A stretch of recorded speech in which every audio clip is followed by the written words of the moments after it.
You don't need this guide. You're a Chad. No one raids topside like you do. No one pops flares like you do. So why did you even click on this video anyways?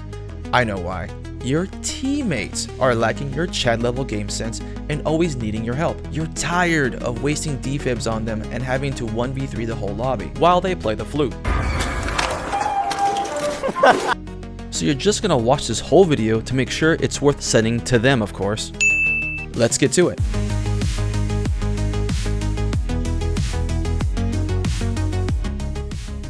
But we can't get started without saying thank you to my channel supporters. These absolute legends help make this kind of content possible. And a special shout out goes to my Florida Man alligator tiered supporters, the Tranimal and Spectre. All of your support is truly appreciated. Feel free to link this video to your deadweight teammates from this point forward, because we're about to roll. Did you get sent this video by someone who also plays Arc Raiders? Well, that's because they got so much value out of it, they thought they would share it with you. Be sure to thank them and send it to the next person. But you could probably skip the intro. Starting off, we're going to go over some basic concepts of the flow of the fight. And the great thing about these principles is that they have nothing to do with your mechanical abilities or knowledge about weapons in Arc Raiders. They are basic concepts that anyone can learn and use. It can really be broken down into 3 steps: initiate, follow up, and follow through. If you've played any PvP game where the time to kill wasn't super fast, this will sound super familiar. If you're the first person to start the fight, you have the highest opportunity for success, even if it isn't guaranteed. Your objective is to front load as much damage as possible, so to start the fight off with a significant HP advantage. To avoid being on the receiving end of this, always stay near cover, be aware of noises that give away player locations, and take paths that ensure minimal line of sight given to your opponents, especially at close range. Pay attention to locations that a player can likely emerge from, and what cover is available to you if that does in fact happen. If you do these things well, you will more often than not notice other players before they notice you, which gives you the opportunity to initiate the fight, avoid one, or at the very least, minimize the initial damage you take. Here are some basic examples. I just got finished making a bunch of noise breaching for loot. Before I turn the corner, I stop to check the hallway. Then, when I move down the hallway, I stick to the right side since there's cover available. And as I approach, I hear the door ahead being broken open. This player makes a bunch of mistakes you can learn from. For starters, there's a window that gives you an easy and quick path around this door that wouldn't have made so much noise. Second, they opened the door and immediately stepped into the open. Third, they walked in the dead center of the hallway. And fourth, they didn't immediately dodge roll to their left when they saw me. Moving on to the follow-up. The follow-up is based on the success of the initiation. If you were very successful, then you can be very aggressive in the follow-up. If not, you've only given away your position. Time and distance are your enemies. The farther the enemy is, the harder it is to get to them, and the longer it takes, the more they can heal. Even if you do a really good job on the initiation, that doesn't mean you get to just immediately leave cover and start the follow-up. If you didn't kill them, and your mag is empty, they can just as easily kill you in the time it takes for you to reload. This is why you should always have a second weapon, initiate with one weapon, and follow up with the other. Once you've gotten a decent advantage in health, you've followed up, closing the distance, now you can follow through. Keep in mind that the enemy can see you while you do this, so they might decide to peek and challenge you now that you have no cover. Here's an example, but on the receiving end. After receiving fire, I immediately sprint dodge, move to where I can no longer be seen behind the truck, use that line of sight block to reposition, and immediately start a heal while looking for my opponent. He comes around the corner wide, and when he looks left, I fire just enough shots to force him back. I start to heal, go unarmed for the maximum speed, and take a path that doesn't allow a clean line of sight to reposition. Had I continued to try and heal, he could have easily closed the distance, taking no damage. If your follow-up is unchallenged and you have good initiation, you can win the DPS race from there.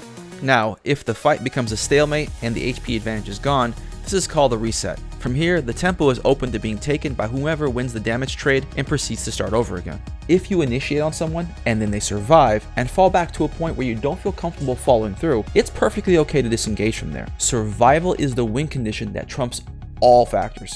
When the fight is over, prioritize moving to cover, reloading, and healing up. Fights attract more fights, and the longer they last, the more likely you're going to get third-partied or jumped while you're looting. These are the basic principles of the fight. Now we're going to cover how to be a productive teammate in either a duo or a trio. Even if you play mainly or exclusively solo, it behooves you to know these so you know what to expect and what to exploit should you come across a duo or a trio. But before we get into that, if you've made it this far, you should hit that like button. And I'd like to ask you to consider hitting that subscribe and notification button as well. Thank you so much for your consideration, and now back to the video. First things first, strategic positioning. Now I know it sounds silly that I even need to say this, but you should be close enough to your teammates to be there to support them if they need it. But impatience and a lack of situational awareness is pretty common in this game. Let's use two fights as examples. We were cornered in this room with only one quick way out. The first enemy showed us they were on the outside of the door, with the second went around to flank. Now, they didn't know that this mesh couldn't be fired through. That's fine, they learned now. But at this point, they were so far away from being able to support their teammate that we can just rush him. Sometimes you need to make wide flanks or pushes beyond your teammate's cover, but if that's the case, use clear comms to express this. In this guy's case, if his teammate had warned him that he couldn't help in the fight, he could have put some distance or at least some cover between him and us, buying him time for his teammate to return. Now, they both end up dead. And that brings me to the next section, tactical positioning. While strategic positioning is largely just being close enough to your teammates to help them, except for small windows, tactical positioning is about maximizing actions. Now let's use an example on what to do on the receiving end of this. I call out that I need to regain stamina, and my duo stops at the nearest cover. I hear the grenade toss and I call it out. My duo immediately runs back to me as I scramble for cover. On his way to me, the duo sees the fire coming from top of the wall and seeks to put fire down. And since I was in a safe position and had a clear shot, I prioritized returning fire on the available target before I started healing. My duo is holding a close position to the enemy, ensuring we didn't get counter pushed, and because we both landed our shots, I had time to heal. I see a second enemy, and while he's in a good position, he didn't threaten us, and my duo tells me the original target can still be heard inside the tower at the doorway. I toss a nade, and even though I didn't realize I had downed him, my duo pushes up the zipline to follow up on the nade. Knowing where the second enemy was, he smartly moves to the far side of the tower for cover. This allowed him to have a clear line of fire while giving me room to join him after taking the zipline. Even though I forgot to pull out my weapon, it didn't matter, because now the remaining enemy player had to contend with both of us with clear lines of sight and available cover. Which brings me to my next section, tempo control. When you peek, when you push, when you hold, and when you displace. In this example, we can hear a team of 3 working their way through the staircase. First, we pick a spot. We both have clear lanes of fire, we're close enough to capitalize on success, and have plenty of fallback space with covered routes if it doesn't go well. The best case scenario happens. We knock one. I immediately swap weapons and push. While the grenade my duo tossed seemed like it stunted our push, the best thing the enemy could have done is for one of them to immediately step up and corner peek us as we moved while his teammate rezzed. Any amount of return damage could have bought them the time they needed. However, the grenade prevented this possible counter. I overstep when I swing the corner and take damage. We perform a trade out. This is where someone else on your team who has more health takes the forward position while the other heals. He needs time to reload, so I toss a nade and get back to healing. We perform another trade out on the stairs, get the second knockdown, and confirm the original knockdown is still down. All that's left now is to maximize numbers with aggression. The great thing about this sequence as an example is that it isn't mechanically perfect. I could have waited a split second to swing on the door with my teammate. We could have swung down the stairs together in staggered spacing so we can both shoot on the door below. But despite these inefficiencies, we won decisively because we initiated well, held on to the tempo of the fight, and had clear comms. Which brings me to the last section, comms. In every example given in this video, decisive decisions could be made only because they were communicated and followed through with. You have pings, friendly indicators you can see through obstacles, and you can always see your teammate's HP.